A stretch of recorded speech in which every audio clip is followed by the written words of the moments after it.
महाभारत में कई महान योद्धा हैं, लेकिन एक किरदार ऐसा है जिसकी कहानी आज भी हमें सोचने पर मजबूर कर देती है। एक ऐसा योद्धा जो था तो सूर्य का पुत्र, लेकिन जिसे जिंदगी भर अपने सम्मान और अपनी पहचान के लिए संघर्ष करना पड़ा। जी हाँ, आज हम बात करेंगे कर्ण। और सच कहूं तो यही एक लाइन कर्ण की पूरी जिंदगी का सार है। ये कहानी है एक असाधारण टैलेंट और उसके जन्म से मिली पहचान के बीच की उस लगातार चलती जंग की, जिसने उसके हर फैसले पर, हर कदम पर असर डाला। तो चलिए कहानी की शुरुआत से शुरू करते हैं। कर्ण की कहानी की शुरुआत किसी महल से नहीं होती, बल्कि एक दिव्य जन्म और उसके फौरन बाद हुए त्याग से होती है। एक ऐसी शुरुआत जिसने उसकी पूरी किस्मत लिख दी। सोचिए, राजकुमारी कुंती को एक वरदान मिलता है और उसी वरदान से उन्हें सूर्यदेव के अंश के रूप में एक पुत्र मिलता है, जो जन्म से ही दिव्य कवच और कुंडल पहने हुए है। लेकिन अविवाहित मां होने की लोकलाज का डर इतना बड़ा था कि उन्होंने अपने उस नवजात शिशु को एक टोकरी में रखकर नदी में बहा दिया। एक राजकुमार जिसे पैदा होते ही किस्मत के भरोसे छोड़ दिया गया। और यहीं से कर्ण की जिंदगी का सबसे बड़ा संघर्ष शुरू होता है। यही वो दोहरी पहचान थी जिसके बीच कर्ण की पूरी जिंदगी पिसती रही। एक तरफ वो असल में सूर्यपुत्र था, एक दैवीय विरासत का मालिक, और दूसरी तरफ समाज ने उसे नाम दिया सूतपुत्र का, क्योंकि उसे एक सारथी अधिरथ और उनकी पत्नी राधा ने पाला था। लेकिन जानते हैं, इस तिरस्कार ने उसके अंदर की आग को बुझाया नहीं, बल्कि और भड़का दिया। जब महान गुरु द्रोणाचार्य ने उसे सूतपुत्र कहकर शस्त्र सिखाने से मना कर दिया, तो इस अपमान ने उसके इरादे को और भी मजबूत कर दिया कि वो दुनिया का सबसे बड़ा धनुर्धर बनकर अपनी काबिलियत साबित करेगा। तो जब पूरी जिंदगी उसे अपमान ही मिला, तब एक इंसान ने उसकी कीमत पहचानी, और बस उस एक पल ने कर्ण की जिंदगी की दिशा ही बदल दी। द्रौपदी के स्वयंवर का वो सीन याद कीजिए। शायद वो कर्ण की जिंदगी का सबसे बड़ा पब्लिक ह्यूमिलिएशन था।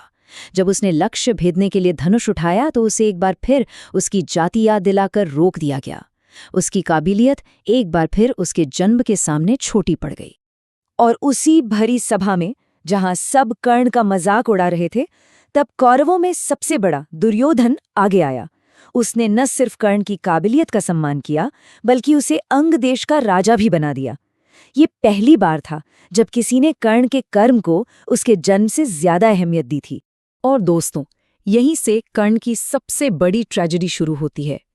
दुर्योधन के दिए सम्मान का कर्ज उस पर इतना भारी हो गया कि उसकी दोस्ती उसकी निष्ठा में बदल गई।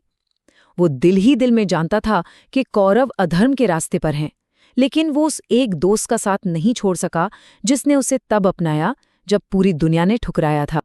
अब बात करते हैं कर्ण के उस गुण की जो उसकी सबसे बड़ी पहचान बना, उसकी दानवीरता। एक ऐसा गुण जो उसकी सबसे बड़ी ताकत भी था और शायद उसकी सबसे बड़ी कमजोरी भी। कर्ण सिर्फ दानवीर नहीं थे, वो इस शब्द का जीता जागता मतलब थे।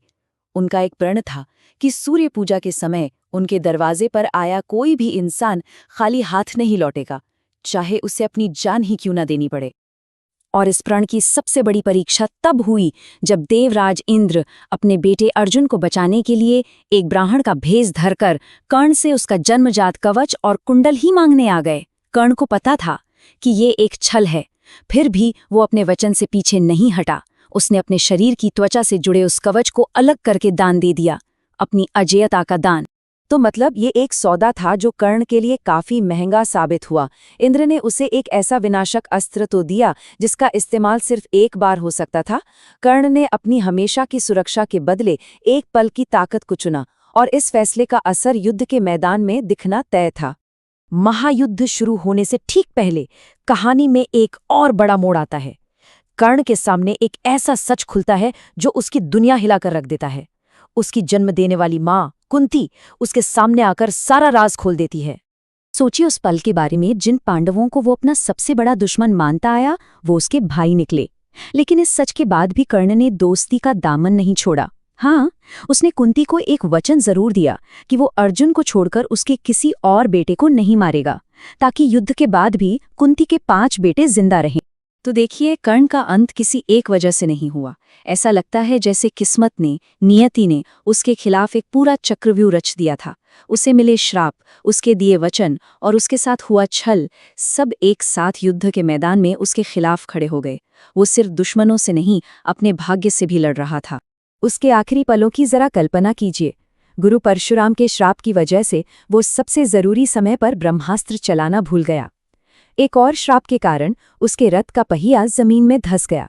वो कवचहीन था, निहत्था था और युद्ध के नियमों के खिलाफ उसी लाचार हालत में अर्जुन के बाणों का निशाना बना। तो आखिर में सवाल ये उठता है कि इस महान और त्रासद योद्धा की विरासत क्या है? हम उसे कैसे याद रखें? कर्ण के किरदार को किसी एक नजरिए से समझना नामुमकिन है। अगर हम उसकी शख्सियत को देखें तो इसमें कई परतें हैं।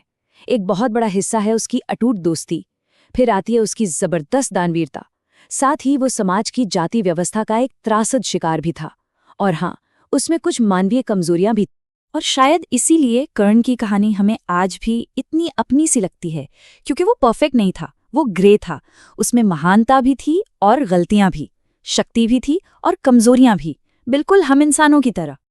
तो आज की ये चर्चा हम इसी एक अधूरे सवाल पर छोड़ते हैं, जो कर्ण की पूरी जिंदगी की त्रासदी को अपने अंदर समेटे हुए हैं और हमें ये सोचने पर मजबूर करता है कि समाज की स्वीकृति और सही समय पर मिला एक मौका किसी की कहानी को किस तरह बदल सकता है।